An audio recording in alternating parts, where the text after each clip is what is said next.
I think it's just going to get weirder and weirder and weirder, and finally it's going to be so weird that people are going to have to talk about how weird it is.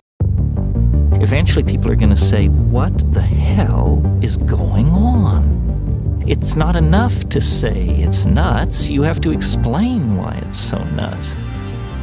The invention of artificial life, the cloning of human beings, possible contact with extraterrestrials, the systems which are in place to keep the world sane are utterly inadequate to the forces that have been unleashed. Welcome back to Forbidden Knowledge News. I'm your host, Chris Matthew. Today my guest is Cyrus Ryan. Be sure to watch my films Doors of Perception on Amazon Prime, Occult Louisiana's on Tubi, Roku, Apple, and many more. We are booking guests for February. If you have suggestions or you'd like to be a guest, email me forbiddenknowledgenews@gmail.com. Our website is forbiddenknowledge.news. It's also the home of the Forbidden Knowledge Network, where we feature some of your favorite podcasts and content creators. Today I want to welcome Cyrus Ryan. He is an author and director of Northern School of Esoteric Wisdom, where he works with others developing esoteric group work guided by several masters of wisdom. Cyrus, welcome. How you doing? Oh, I'm doing great. It's really great to be here. Thank you so much for coming on. You've been on your spiritual path since the 70s, studying various Eastern traditions and practices. And as I said in my intro, you're the director of the Northern School of Esoteric Wisdom, which I'd like to learn more about, as well as your spiritual journey. And as you stated in your talking points, you wanted to share some of the esoteric knowledge you've gained over the years, as well as the communication you've had with etheric teachers. A lot to get to here. Before we do, this is your first time on. Tell us a little bit more about yourself and let the audience know how they can find out more. Well, as you said, I'm the director of Northern School of Esoteric Wisdom. It's a very small esoteric school, but we have members from India, Australia, the United States, of course, and Canada, but not that many. But we are involved in an Aquarian approach to spirituality versus a Piscean. Myself, I met my teacher in 1975, and I had just started to explore spirituality, reading a number of books, etc. Came from a rock and roll background, but somehow things didn't work out. I used to, promote concerts and whatnot. And somehow things just turned the wrong direction, and found myself questioning a lot of things. And then I somehow met this gentleman, I call him in my books RN, and he had deep insights and a huge understanding that just blew my mind. And as soon as I heard him talk with a small group of people, I knew that that's what I wanted. He talked about the masters of wisdom, these enlightened yogis, who I usually call it now almost like a Star Trek effect. They watch and guide over us, but they don't interfere. Sort of like the Prime Directive on Star Trek. And that somehow just awakened something really deep inside of me. And so for 30 odd years until he passed away, myself and a small group of people worked delving deep. And somehow in 1978, just to give an example, I was meditating, and as I started to meditate, this force came and entered through me, and I was paralyzed. I could not move. But I knew it was a master of wisdom. My intuition knew. There were no words given, no words, anything. It's almost as if it was injected in me. Then at that time, I had rented this huge house. We were sort of ex-hippies. And we all lived together. It was like a 3-story house with 3 bathrooms, huge place. And I went and found my teacher and said, I just had this experience of this masterocracy. And he says, well, that's odd. We have nothing to do with him. That's not our line at all. And forgot about it. I just, well, happened, it happened. So then 3 weeks later, he's with his wife and kid.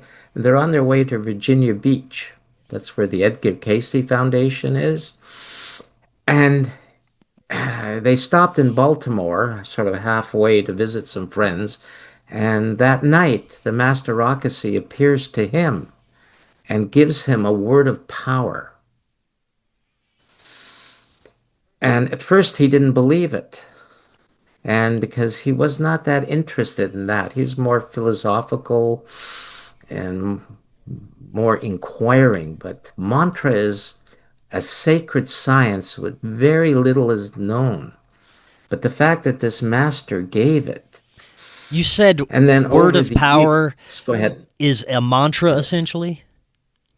It is a mantra. The difference, to give you an example, anybody can go onto YouTube and find a mantra and chant it.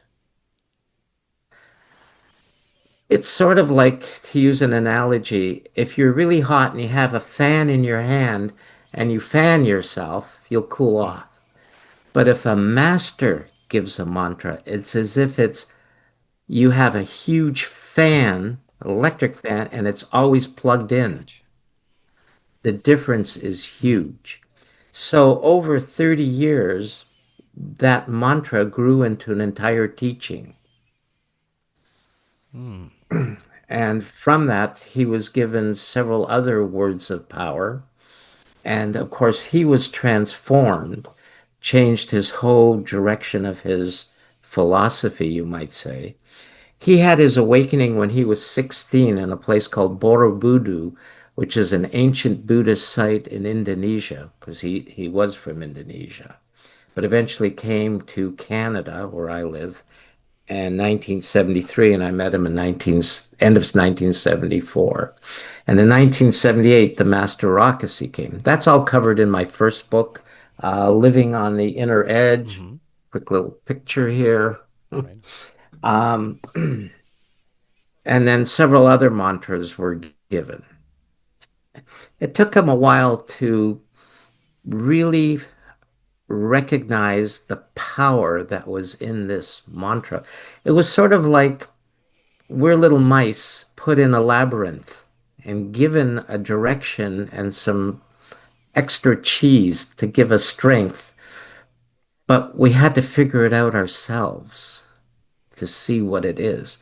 The thing is that it opened up a whole inner world that you read about, and then we went beyond that inner world and what happens.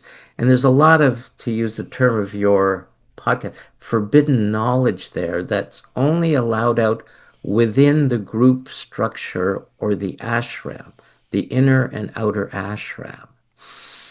And then when he passed away, it'll be 15 years this February, somehow he died in 2011, and somehow after that, as if it was all, he had reached a level, it's called mantra shakti.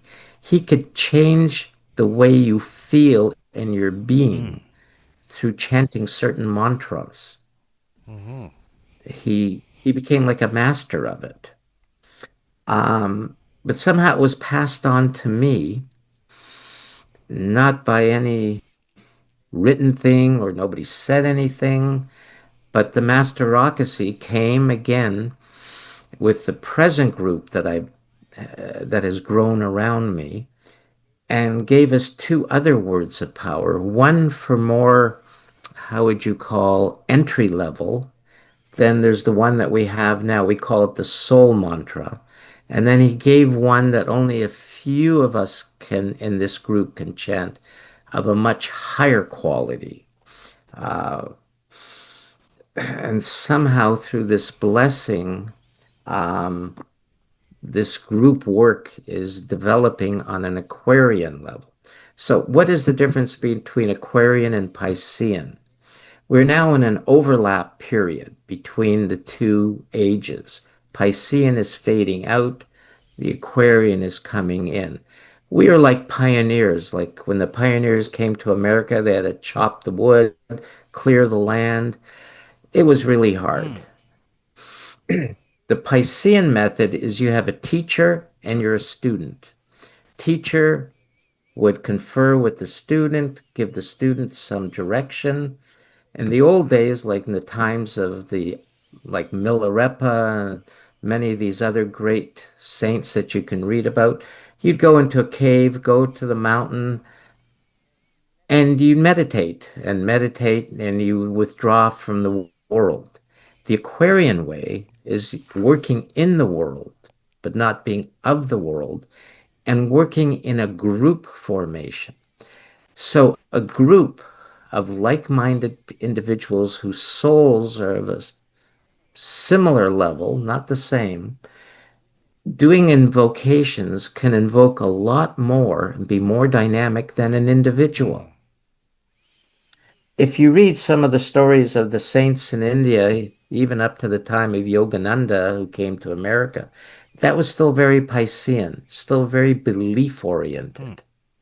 The Aquarian is group and understanding, knowing, not believing, but knowing through your experience, having the experience and learning from experience, both in the group work. It's more difficult, it's more costly, takes a lot out of you, but the rewards are much greater. And you enter into a different world of knowledge that was not that available to people before.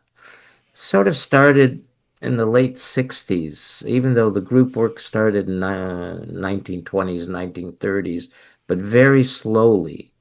And then it started gaining, how would you call, not popularity, but more people getting involved. In Canada and the US, there are groups all over. Most of them are very small, but they're all experiments. And some of the results are very interesting. Some are maybe not so interesting. I don't know. So I've been involved with this now for 50 years. I'm not young, unfortunately. I'd like to stay young. Young at heart, but physical body, sometimes. Yeah. But it has been very rewarding. And then I wrote another book called Esoteric Writings that talks about more of the present group, I don't know if that's visible, and the advent of these masters of wisdom and the type of knowledge that they are giving us. Very different. And one of the things my teacher used to say is that we've gone too far, which means that you can't share some of this outside. Some you can, some you can't. And sometimes secret knowledge can be staring you dead in the face. And yet, if you're not ready to recognize it, you can't see it. And these advanced beings use what's called blinds. You can be looking at something, but they put a blind over it, but you don't see it for what it is. It's like hidden from you. And the great occultist, HPB, Helena Petrovna Blavatsky, the Theosophical Society, said also that Maya can be used to also distort and change things. So a lot of people search for secret knowledge and wisdom, but it's not readily available. There are certain laws that condition secret knowledge. For instance, you can read online a lot where people say because of all the billionaires that are around today, that there is enough money to feed everyone. If they would share their money, there'd be enough to give everyone, so there wouldn't be the poor, the struggling in the same way. But it's not possible because there are certain laws related to matter and finances and money is matter. There are certain, and it's been this way forever. You go back to the robber barons, the feudal lords, the kings, what have you, Rome, etc. It doesn't change because certain laws guide it. It's the same with knowledge. Certain laws guide knowledge, and certain types of knowledge are conditioned relative to certain karmas and individuals. So a lot of things what people don't realize, knowledge is matter. It has substance. For instance, you can read, say, an esoteric book that has some real knowledge in it and not understand it, because some of it, like the books of the Master DK through Alice A. Bailey, is actually written in the higher mental plane, though it looks in black and white. And so is not easy to penetrate the knowledge.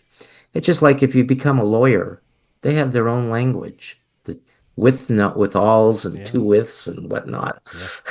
You have to penetrate the knowledge, the language. So there's all these laws that protect it. And the same with mantra. If an individual is not prepared and has or learns the notes, or someone who has the right to give a mantra with the energy, the Shakti, and gives it incorrectly, person can go haywire. Because it affects all your different aspects of your being that people are not aware of. So it is fascinating. I think a good place to start would be to get a better understanding of the etheric masters that you're describing, what they are, how you are able to connect with them, the modalities you use, and maybe some of the most profound information received. That's an excellent question. And do you want to write a book starting about that? So these masters, they exist on the Buddhic plane. For us, you have the physical plane, our physical water, gas, air, etc. And then for etheric, each plane has 7 subplanes. Then you have the astral plane, where when you go to sleep and you dream, you enter into the astral plane. When you're at work, working at a computer, and you're organizing your thought, you're on the lower mental plane. But then when you go to the higher mental plane, it's like Einstein, when he saw relativity, he got the insight for relativity. The higher mental plane relates to the laws of our planetary system and how it functions, time, dimension, relativity. He got a glimpse of it. Then he had to take that knowledge down to the lower mental plane and do the math and organize it. The masters live on the plane above that, the Buddhic plane. For us, that's the plane of intuition, not psychism. Intuition is impersonal, but sees in totality at once. So the masters have an at-one-ment with totality on their plane, but they do come down to the lower planes. When asked in one of the books called the Mahatma Letters, was written in 1880s or something, are the masters perfect? And one of these masters, the master Kutumi, said, on the higher plane where we see and we're in what they call samadhi, we see totality and can see correctly. But when we have to come down to humanity, we're actually affected by the miasma of the mass human auras of the planet. And that can affect how our knowledge is transmitted. So these masters live in for us, a formless world, but they said for them it is not formless. So the Buddhic plane is not easy to touch. Most of us are in the astral, physical, astral, lower mental plane. Mm-hmm. So being in contact with these masters generally has to do with a karmic alignment from past lives that you have some link with either the master, an advanced disciple of the master, and it continues in the present life. So for me, I remember I was at a party. I hadn't just began looking at spirituality, and some young lady just came into the party, and people said, "Oh, she just came back from India. Isn't that cool?" And I heard her say, "Well," the people asked, "Well, what did you do there?" She says, "Well, I went to an ashram." And that word stuck in me. What's an ashram? I asked her, and she said, "Well, you just hang out." Oh, come on, it's more. No, you hang out. And then a week later, in Time magazine, there was an article on ashrams and all kids going from the West to stay in these ashrams. So certain words trigger what we call samskaras. Samskaras are latent subconscious memories from your past life. So that can also exist with a master of wisdom. But you have to prepare your body, purifying your body, purifying your ideas, thoughts, etc. And then if the right circumstances occur, in my case, meeting my teacher, RN, created that dynamic group orientation, and then it happened. It wasn't something that I went and did. It's more it happened. And then over a number of years, it evolved. And now it's still evolving. So I reach out for people who are really interested. I have, I call it Esoteric Talks, a Zoom online meeting twice a month that people can join. Northern School, same with part of Northern School of Esoteric was we never charge money. We live if you donate money, or I pay for it, because it's not an adventure to earn a living. Right? And so those people who are interested and have this karmic link find us step by step, slowly. Mm-hmm. And as we in this group, there are really, in the book, 9 of us that are closely associated. And then there's much more on the peripheries. Esoteric groups generally have 3 levels. If you go to India, the ancient temples had different walls. You have an outer wall, an inner wall, and another inner wall that represented the 3 different levels till you get to the Holy of the Holies. This is an archetypical aspect to an esoteric school. So there's an inner group, slightly more outer group, and then an outer group. Mm-hmm. And each one, their soul is at different levels. And most, even though I'm older, all my students are young. The average age is about 35, which to enter the esoteric work, the best time is when you're in mid-20s to early 30s, because then you're more malleable and can adapt because you have to transform your being. If you're much older, say 50, you're sort of set in your ways. It's not easy to change. You know what they used to say, the Jesuits used to say, give me a kid before he's 7 and I'll, change him, whatever. There's a certain law involved in that. There are certain periods of how the personality develops. But for the esoteric work, I mean, my youngest student is 27, which is like a perfect, actually there's one that's 12, because I know her from a past life and I know what's there, but she's only 12. So I don't know.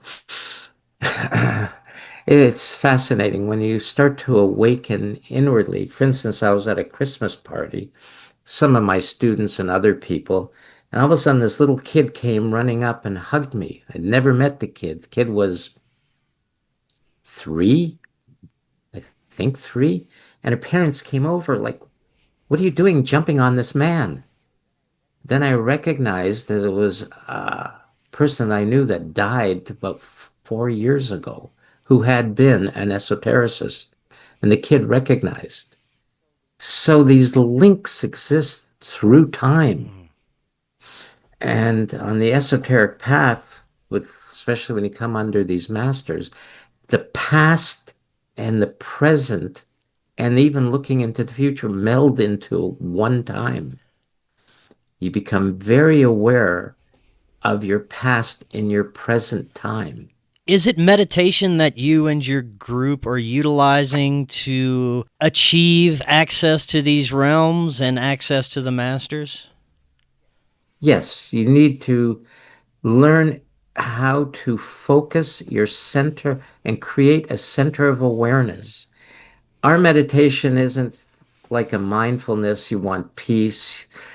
Ours is the opposite. It's intense focusing inwardly. So we follow the laws of the Yoga Sutras of Patanjali that were written thousands of years ago. They're not even sure, but that is probably the first self-help book ever written.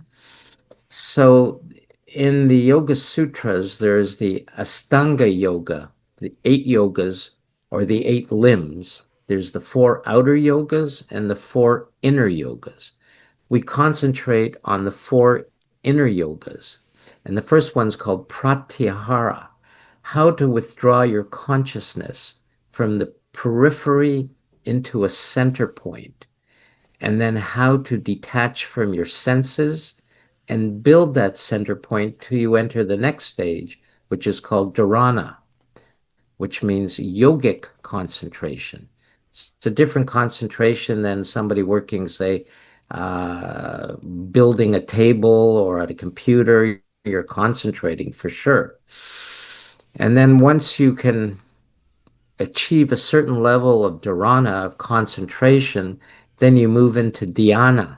Dhyana is meditation. When you have yourself as the observer, the object that you are meditating on, then there's the flow of energy of observing. When they start to unite, then there's what they call a laya point. A laya point is like a seal. In an engine, you have a seal that keeps the gas separate from the oil. It keeps a separation. There is a psychological, call it a etheric seal. You know, when you see a supersonic jet, there's many pictures online passing the sound barrier, and it shows that cloud around it. That's the seal between subsonic and supersonic. It exists as above, so below on the inner plane. When you reach dhyana, you come to a point where you can pass through. So if you pass through, you enter into the final stage, which is called samadhi. Then you enter into a different world. And through that, you gain knowledge instantly. It's only happened to me several times in my life. I'll explain about one in my first book. But what I've just explained to you now is what I learned through that experience. By going through that seal, entering into a different world. That's called samprajnata samadhi. Then you're in a different world. When I entered that world, there were all these beings of light watching. One of them was focused on me, guiding my center as like a point of consciousness, traveling in bright space. But they told me to focus on another point. And then I entered what's called asamprajnata samadhi and passed into another world, and then entered into a past world, and then eventually came back into my body, and I could feel myself entering through the top of my head. But then I gained the knowledge of how the relationship between the seer the center of awareness, the object, and the relationship, and what happens to pass through and to enter into the higher realms.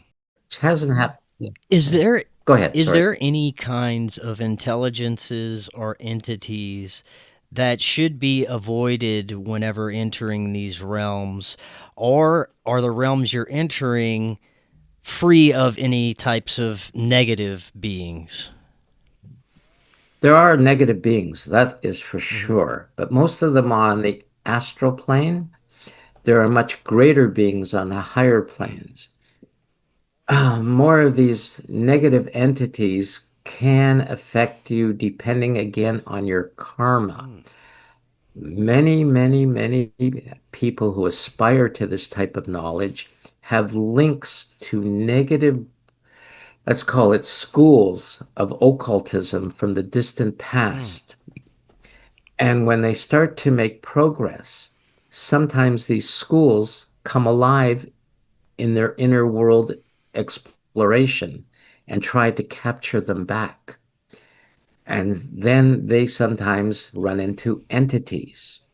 But entities could be everywhere. Give an example. Two of my students moved into a new condo and they were being bugged by some entity constantly. So I had to come over. We did ritual, cleaned it out, and we found out the entity, the building was built on a bad land, might have been an ancient indigenous person burial ground or something, and they can feel the entity around their place but can't enter anymore.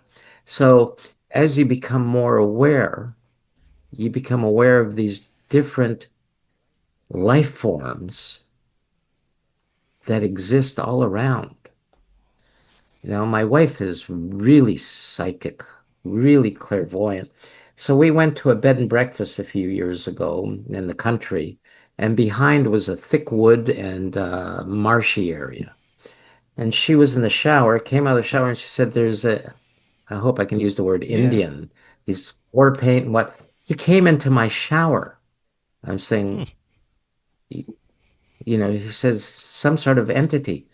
And she said, I'm going to bed. And I went to meditate and I started seeing this thing and it came at me. And as it came at me, it morphed into more of a, uh, how would you call it, more demonic appearance. So, yeah, it was some soul who might have been murdered or killed violently. And then as his soul eventually left, an entity took over his astral shell, and it still exists in this area on the lower astral plane. And if you're sensitive, it's attracted to you, can attack you. You said something very interesting, that a person's soul will exit this realm, but a negative entity can take over its astral shell. Is that right? Yes, yes. Is this what we're So experiencing with what we understand as demons? yes and no, because there are many different types of entities. But on the lower levels, yes, the people who die violently, because of the effect they can have what's called an astral shell, especially if in the past they've died violently in the past. That astral shell exists and it recurs their death again. And yes, it can be used by more what they call earthbound spirits that want to connect with the planet again. They're wandering around in this astral realm, but they want contact to the physical for their sensual appetites, and they will use an astral shell. Many times in seances and whatnot, that's actually what's happening. It's not the person. The person's long gone, maybe even reincarnated, but the astral shell may be there and used, and it can be manipulated to look like anything. Is there any particular methods that you would recommend for people that are attempting to access these realms so that they may avoid contact with these beings, or be able to be aware of what they're interacting with in some way? One thing, if you're meditating, for instance, say you're in in your house bedroom or whatever, wherever you're meditating, and say it's a warm day, but all of a sudden the room gets cold.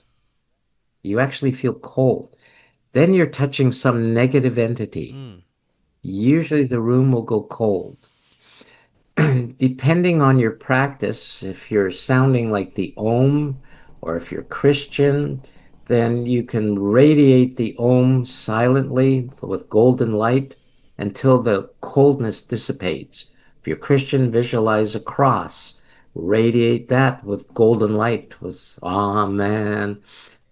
If you're Buddhist, visualize the Buddha or Bodhisattva, etc.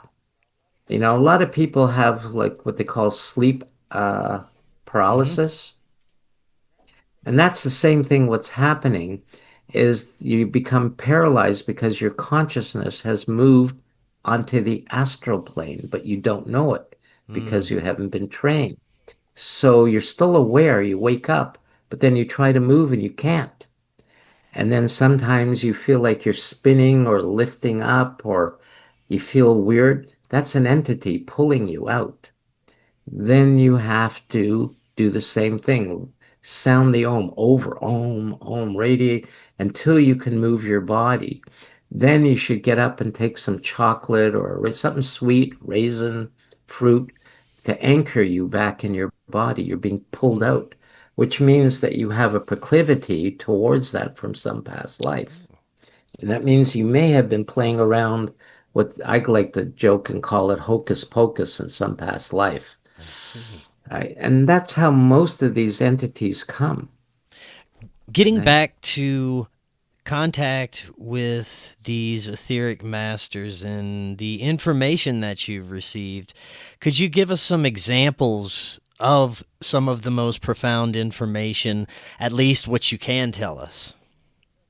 Sure. No, one of the things that people do not really understand, and I put it in my book a lot and stress it, as my teacher did, that our soul, we have the soul on the higher mental plane, right? Even religion talks about your soul. People say, oh, my soul is. But the soul is dual. It's not singular. It has its reflection within the heart of each human being. So the soul projects only a portion of itself. We are only a reflection of a portion of that total soul. And it exists in our heart. This is what has to be found to awaken. The personality doesn't awaken.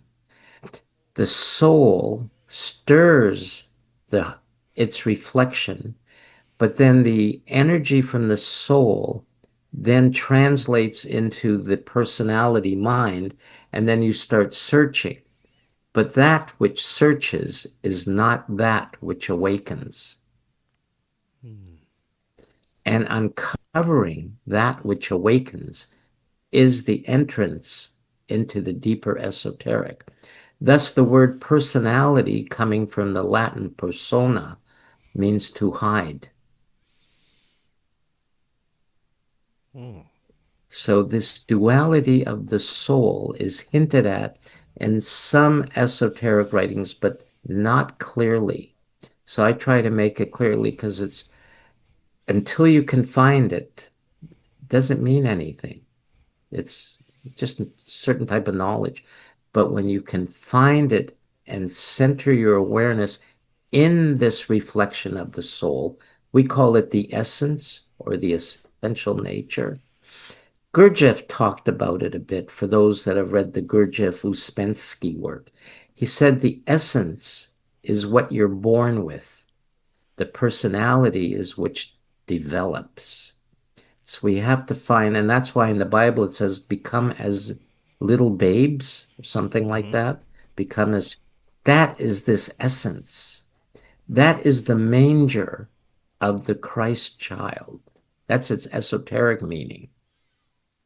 Is this reflection of the soul, which is a place which is neither dry nor wet, nor, I forget there's another word, but it's hidden within us. So meditation, or the meditation that we do, is to uncover it.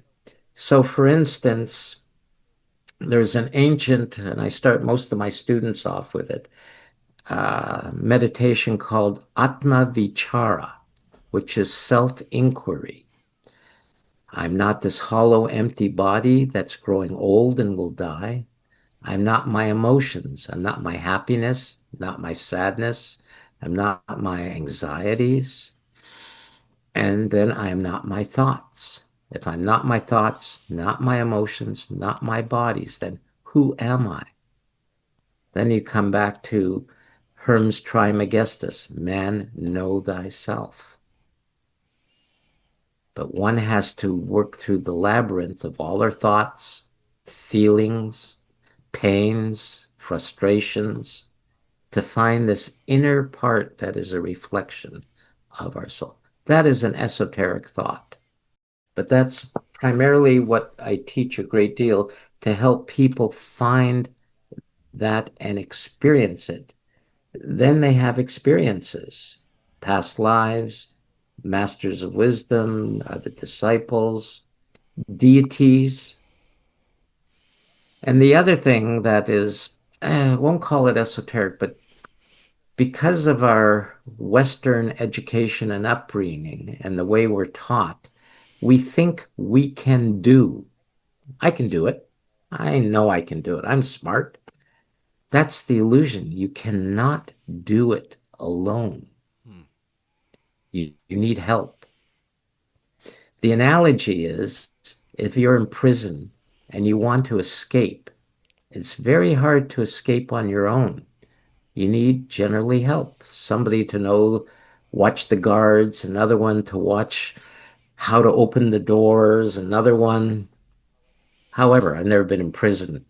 So, however, then you also need somebody outside the prison, getaway car, whatever, to help you skedaddle, right? That represents like the master or the disciple. They're outside the prison. We are in the prison trying to figure out how to get out. And a lot of people do not like discipline. It takes discipline, perseverance, and strength, and humility all together. In one of your talking points, you say the past is the engine of the present and everything recurs Yes. and repeats. Could you expand on that a bit? Yes. That's what we don't see. That is also a very esoteric idea. That there was a great saint, a lot of Buddhist people know it, Padmasambhava. They call him Guru Rinpoche. That was one of his statements, that the engine is the, the past is the engine of the present. Even in the Bible, it says there's nothing new under the sun. It's the same statement, that everything repeats. So, for instance, I'll give an example through a story. When my group was developing, before it had really taken shape, there was this gentleman who kept coming, but he was short. And he could not let go of this idea, why am I so short? He was like 5'2", 5'3". I'm not tall, I'm 5'6", 5 something. But so I said, it has created like a trauma in you that in your past lives, you've been short too. So the thought and the pain and the difficulty is still there. So where you have traumas and difficulties in this present life is a recurrence of something that's carried over. You know how they say when you die, you can't take it with you? That's not true. Yeah. You take the essence of all memory that's contained. We use the word chitta. Chitta is a Sanskrit word That means mind stuff. The mind is subtle matter, and it holds memory. And this memory then is deposited, so to speak, in the body of your soul, which is like a hard disk drive that holds this memory. So then when you recur in your next life, those things that you have not grown, overcome, they manifest again. So the past is always driving your present. Would you say that reincarnation is ultimately a decision that is made by us, or do we have to achieve something within a lifetime in order to have the option to exit, essentially? There is no option to Oh, exit. okay. There is no Okay. choice. You have to overcome what they call the law of periodicity or rebirth. You have to become what they call an arhat. You have to go beyond humanity. So they call that in the esoteric the fourth initiation. The first initiation is when you enter into the mysteries and you're searching around. That could go on for a number of lives. The second initiation is when you achieve a certain control of the astral or the emotions in you, the water in you, the reactive aspect, and you start to purify it. So what it means is that your consciousness is moving more from the physical to the astral plane. Then when you achieve the third initiation, you become a soul-infused personality. The soul becomes the positive aspect, the personality, the negative. The soul controls the direction of the personality. You start to even develop certain powers at that time, what they call cities, lower level.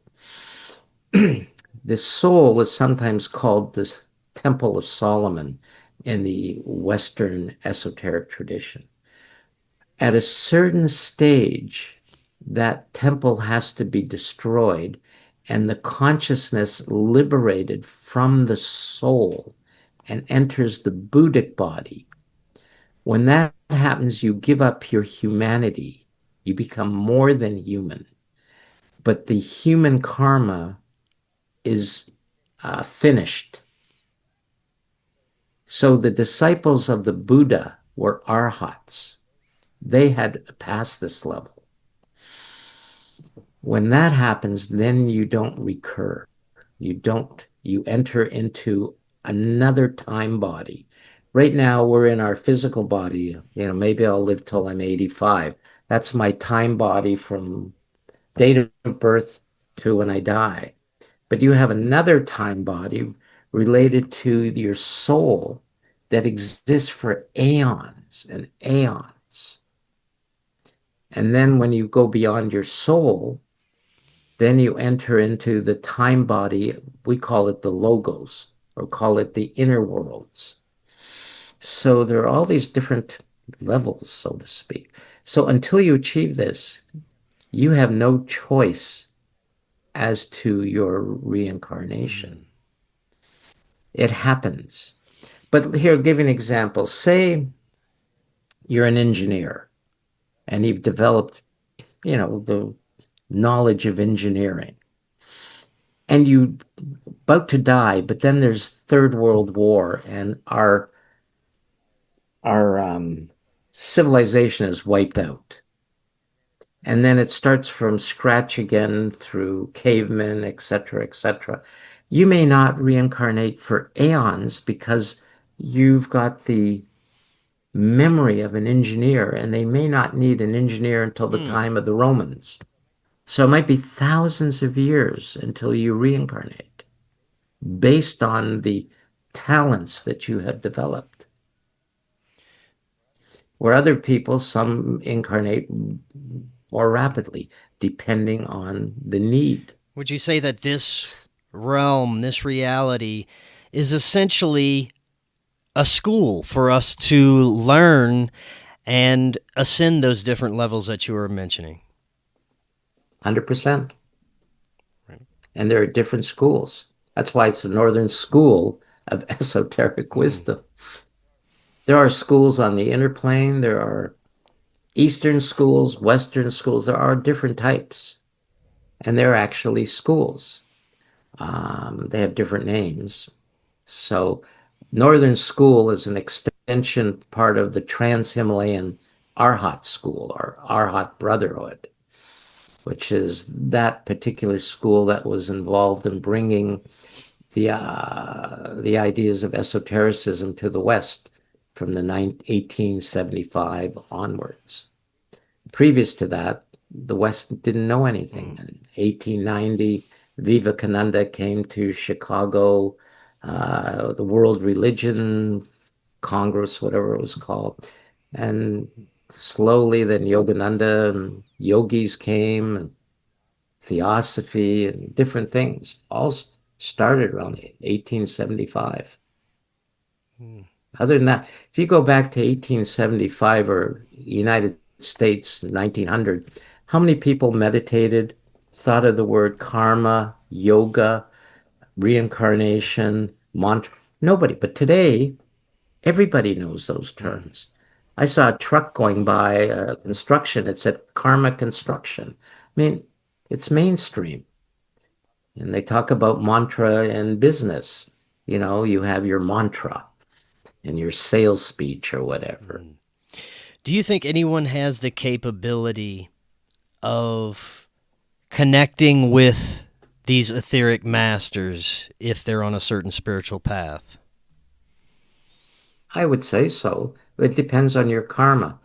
The Master DK, who wrote through Alice A. Bailey and created those blue books, says that the link is relative to karma, karmic association, and ashramic need. What do you have to offer these masters? What can you do to help humanity? They're not looking for people that just say, "Oh, cool, man, I contacted masters, and I'm just great." But what do you have to offer? What can you do? Has the masters given any information about the current age that we're in? We seem to have entered a period where many people are seeking that spiritual connection, becoming aware of the nature of some of the systems that are corrupt in our reality, which then they turn to a different understanding of what this reality is. And there's a lot of people seeking answers right now. At the same time, we've entered this rapidly evolving technological age where there are many people reliant on technology and couldn't care less about spiritual concepts. So it's a very interesting time we're in. Have you received any information, or do you have any understanding about this specific time and where we're headed? Well, yeah, there's quite a bit in those books of Alice A. Bailey on that. But also, one can see that, or from my experience, as these greater beings move closer to humanity, their vibration is of such a nature, it causes a lot of disruption. And it is through disruption, when people feel off balance, that they start to search. If things are good and everything's cool and you're just relaxed and chilling, you do nothing. You watch TV. But when things are disrupted, like what's going on now, especially in the West, that makes you think, makes you question, whether it's religion, spirituality, or what have you. But there's another aspect to it, a much further, or how would you say, more far-fetched. People like to think of God, and God in heaven is perfect. I think that's sort of what people think. That's not true either. It's an imperfect God. If it was a perfect God, as above, so below would be perfect. But the fact that it's imperfect God. So if you look at it, we live in a community of humanity, and we evolve. We have our neighborhoods, whatever. Then there's a community of souls on the higher mental plane.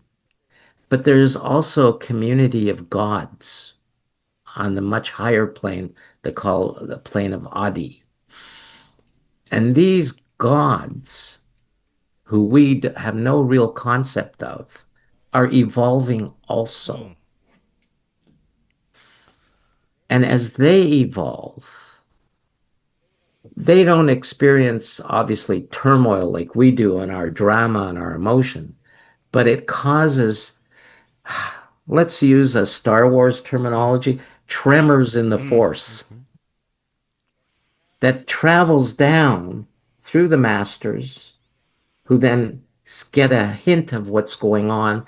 They try and inspire the disciples on the lower level to make changes. And as all this force comes down, it causes turmoil and change. And we're moving from Piscean to Aquarian. Now, have you ever looked at the symbol astrologically of Aquarius? It's jagged. Does that look like smooth and harmonious? Right. Aquarius is upsetting. It's also strongly under Uranus. Uranus is upsetting change, turmoil. And so forces have been unleashed, especially through certain beings on this planet, like presidents, that cause this destructive turmoil. They actually are unconscious agents. They don't know it, but they're being used to help create this difficulty. Look at all the tremendous changes that occurred because of the Second World War. It wiped out all the feudal, what would you call it, royalties, all the kings and queens, wiped out, brought in new technology, changed, and was the predecessor of, is that the right word? Brought out all the new technology that we have now, wiped out the old. So now there's another change, 80, what is it? How many years since this? 80 odd years since the Second World War, whatever. Not quite, 1945. So, yeah, 80 odd years, because I was born just after the war. Anyways, so another period of great change is occurring, just like you're expressing it yourself. And yeah, people are searching. And it's made to be that way because everything is imperfect and nothing, as much as we like to say we're all equal, nothing is equal. Amongst those layers of reality, the different realms that exist beyond our perception, would you say there is an imaginal realm where our thoughts and emotions form egregores and intelligences that take on a life of their own? Yes. That happens also with things like the church or religions. They create what they call thought forms. And yeah, they have life on their own. And sometimes they get used by entities, government, everything, and ourselves also. Would you say that's responsible for a lot of the spiritual deception? It's been around always, but yes. And, there's an old story. I know we're running out of time. I'll tell it really quick. You got time. There was this yogi. The yogi was meditating, and finally he attained enlightenment. So he's sitting under a tree.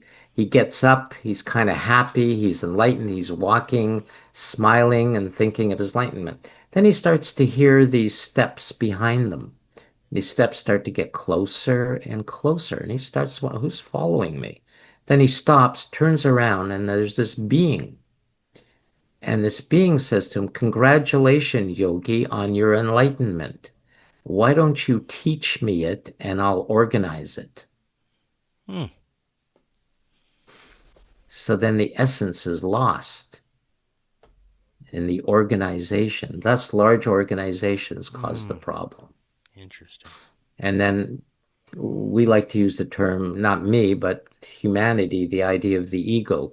I call it the spiritual egos who they want to earn money, they want power, etc. People want power. They want, here, look at me, look what I know. That's why I don't charge money and I don't do a lot, but I try to reach out through my books, a couple of things for people to get a deeper knowledge. Last few minutes, is there anything that we didn't cover? Any final thoughts that you'd like to leave us with? We covered a lot. We did. Everybody has opportunity, but everyone has to make their own effort. Praying doesn't really work, right? What's that old saying? God helps those who help themselves. You have to make the effort. You have to want it. There are 4 watchwords of the occultists. That is to will, to know, to dare, and to be silent. You have to will it. You have to want it. Then you have to know it. You have to study it. You have to integrate with it. It can't be just locked up in one part of your brain. But then you have to be daring. Can't just go along hoping sitting every day meditating is what's going to do it. You have to be daring. And that's why if you read many of the stories of the ancients, some of the things that they did were quite bizarre in order to gain knowledge. Then you have to learn to be silent inwardly. So those are called the 4 watchwords that are written on the outside of the sacred temple to the inner worlds. Well, excellent, Cyrus. This was fascinating. We'll definitely have to talk more in the future. Before I let you go, let the audience know how they can find out more about you. So, Northern School of Esoteric Wisdom, or www.Northern School of Esoteric Wisdom. My book, Esoteric Writings, Teaching for the Aquarian Age, has a great deal in it, 300 and some odd pages. My first book, Living on the Inner Edge, you want something that's symbol, if you can figure that, that is occult knowledge. It's very, how would you say, Kabbalistic. Very few, I wrote a little bit about it in the book, but only a couple of people have penetrated to a little bit of the knowledge of that symbol itself. It's not mine. It was given to me. So you can reach me. We have esoteric talks twice a month on Tuesday nights at 7:30, where we discuss all these different things. And you can contact me through Northern School of Esoteric Wisdom, the website. Gets a lot of play lately. I'm quite amazed. Excellent. Used to get maybe 100 a month, now it's thousands a month. Wow. That's great. Thank you Yes. so much. This was great. Definitely love to talk again in the future. And until next time, everyone, have an excellent evening. We'll talk again tomorrow. If you're looking to start your therapeutic microdosing journey, but don't know where to start, especially when looking for the highest quality ingredients, including nootropics, and what you'd expect from a true microdose capsule, check out our friends at Brainsupreme. They offer the absolute highest quality ingredients so you can start your microdosing journey knowing that you're getting top-notch ingredients. To find out more, visit their website using that link right in the description, and you can get 15% off your entire order. Hello friends, I am so excited to tell you about Independent Media Token. Independent Media Token is a brand new way to show your support for independent media without having to donate a dime. Independent Media Token is a cryptocurrency on the Solana blockchain designed to generate funds to promote and foster the growth of independent content creators, allowing them to engage in their art without having to worry about being demonetized. Through a network of media partners, of which you yourself can become a part of, Independent Media Token's goal is to ensure the powers that be can never cut off all of our areas of funding and censor the only free voices left in the world. Join the movement today. You can pick up Independent Media Token using Phantom Wallet or the Solana wallet of your choice, where you can easily swap your Solana for IMT. Grab some IMT today and remember to always know your team. To learn more, visit independentmediatoken.com or use the link right in the description. Are you and your family prepared for an emergency? Maybe the fake alien invasion. Now is the time to prepare yourself and your family for any event. Check out Prep Starts Now. Their mission is to provide high-quality preparedness products that empower individuals and families to be ready for any situation. They're committed to delivering reliable, trusted gear to ensure your safety, security, and peace of mind in times of need. Their product selection is carefully curated to provide you with the essential gear you need to stay prepared. From emergency kits to tactical tools, every item is chosen for its reliability and practicality. Prep Starts Now understands the importance of family, and their goal is to equip you with everything you need to build a solid plan for your family's preparedness. In today's ever-changing world, being prepared is more important than ever, and Prep Starts Now is here to help you and your family stay ready with quality products and practical guidance. Use the link in the description and get 15% off your order.